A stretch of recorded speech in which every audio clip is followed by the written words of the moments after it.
Olá pessoal, aqui quem fala é Michele Camargo, vamos a mais uma aula do nosso curso de vedações e agora a gente vai falar sobre as gachetas lubrificadas ou os lubrificantes usados em gacheta, né? Dando uma visão geral do que foi usado e do que é usado hoje em dia em termos de lubrificantes, né? O que a gente tem então de informações, né? Quais são as considerações iniciais?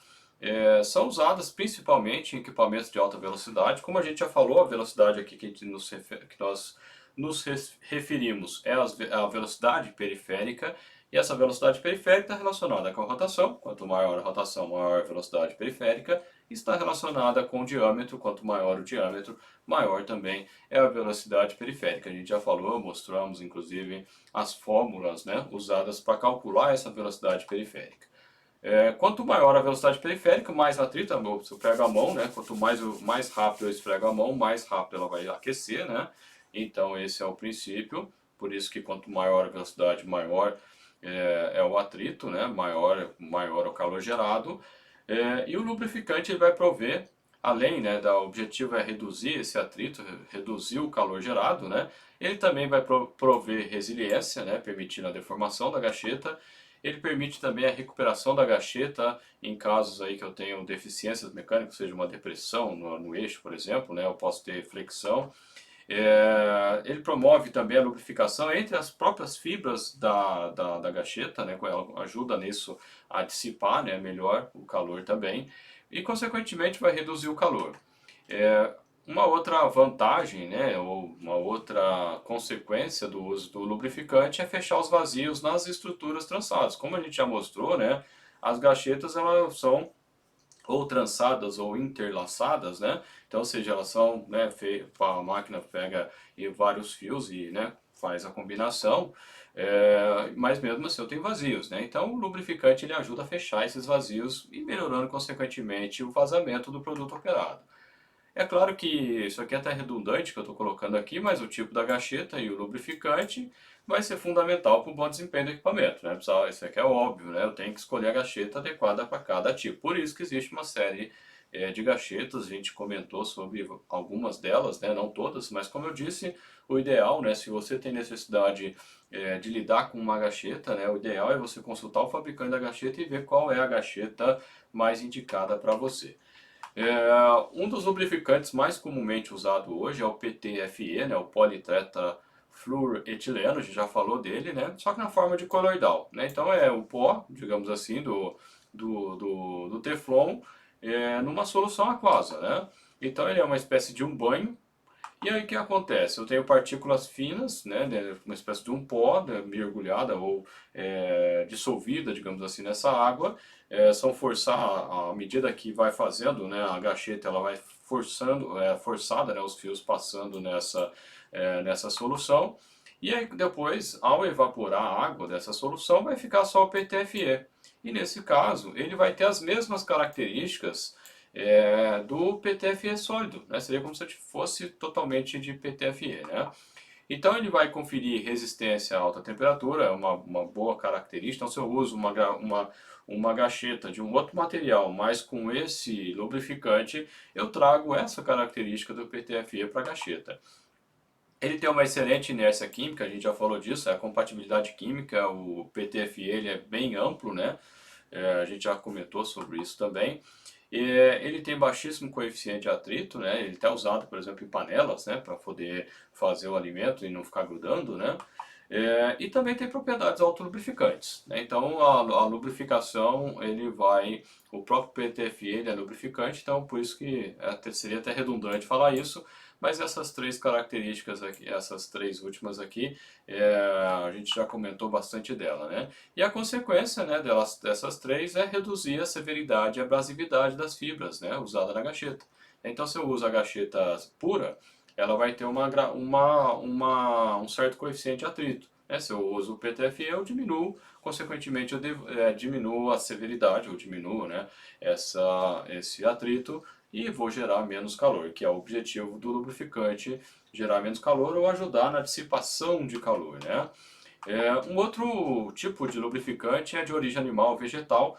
e são a tal das chamadas, né, os fabricantes chamam de gachetas encebadas, né? Esse termo encebada vem do termo sebo mesmo, né? E sebo comumente é usado a gordura de porco, né? Pode ser de outro animal também, mas é o mais comum, né? A gordura de porco. Pode ser na forma de óleo ou pode ser na forma de gordura. A principal diferença, né, é que o óleo ele é líquido a uma temperatura menor que 20 graus Celsius. Já a gordura, ela é sólida nessa temperatura menor que 20 graus Celsius. Então, por exemplo, se você pega o óleo de soja, né, que a gente compra no supermercado, mesmo em temperaturas baixas, ele se mantém líquido. Agora, se você pega uma gordura de porco, por exemplo, né, e ela só vai se liquefazer quando você joga na panela, né? Então ela se mantém sólida, né, fica uma espécie de uma pasta.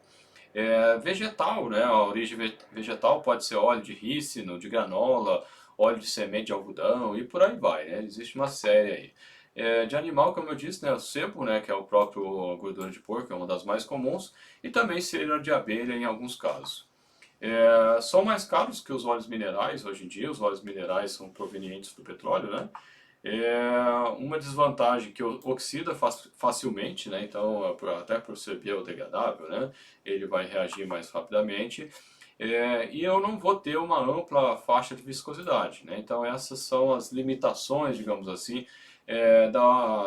do lubrificante de origem animal vegetal. É claro que essas foram as primeiras que surgiram, né? Nos primórdios, digamos assim, foram as primeiras coisas que foram utilizadas, né? Na época lá que se caçava baleia para ter óleo também, né? O óleo, né, a gordura vinha, né, da caça das baleias, e à medida que foi desenvolvendo, né, a indústria do petróleo, né, esses lubrificantes de origem animal, vegetal foram, principalmente animal, né, vem diminuindo a cada dia, né, e essas gachetas encebadas aqui são bem menos comuns ou não é tão frequente assim hoje em dia, né, por conta disso. Um outro tipo são as biodegradáveis, né? Que são feitas de substâncias que decompõem, né, com micro-organismos, né? Uma vantagem é a questão de ser ecológico, né? Elas são menos propensas à oxidação, são menos estáveis termicamente, então quando você utiliza numa temperatura maior ou em função do próprio aquecimento, né, que é gerado do atrito gerado, eu posso ter problemas, né? Então já os lubrificantes provenientes de óleos minerais, eles são melhores nesse sentido. A grande vantagem, né, que é o ecológico, não contamina o ambiente, né, então é a grande vantagem desse tipo.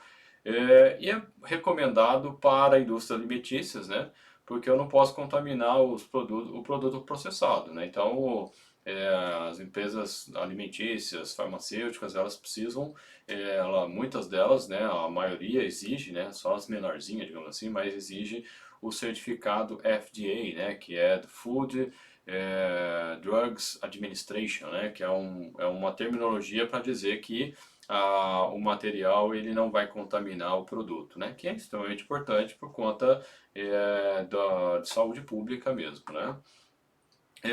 Os lubrificantes, no caso aqui, minerais ou de petróleo, né, são bastante comuns também.